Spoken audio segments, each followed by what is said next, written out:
प्रिय भक्तगण, आज हम एक कथा का श्रवण करा रहे हैं जो कि सुनने मात्र से आपके जीवन में सुख संपत्ति और धन की वर्षा होगी। तो चलिए कथा को प्रारंभ करते हैं। एक दुकान वाले ने संत को समझाया, जब तक मन में बुराइयां रहेंगी तब तक भगवान की कृपा नहीं मिलेगी। अमीर हो या गरीब, महिला हो या पुरुष, हर व्यक्ति अपने अपने तरीके से भक्ति करता है, लेकिन मनोकामनाएं कुछ ही लोगों की पूरी हो पाती है।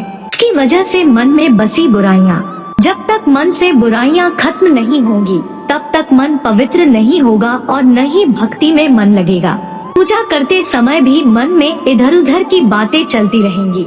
इसलिए भक्ति का आनंद लेना चाहते हैं तो सबसे पहले हमें अपने मन को पवित्र बनाना चाहिए।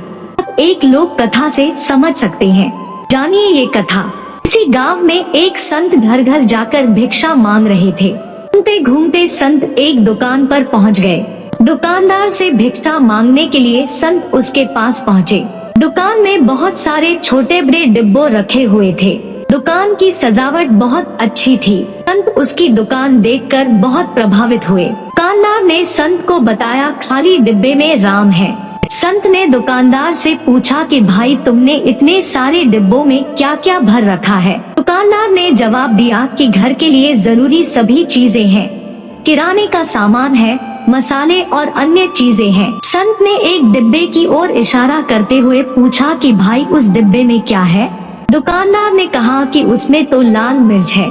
संत ने दूसरे डिब्बे के बारे में पूछा तो दुकानदार ने बताया कि उसमें नमक है। इस तरह संत ने दुकानदार से कई डिब्बों के बारे में पूछ लिया। दुकानदार संत के सम्मान में उनके सभी सवालों का जवाब दे रहा था।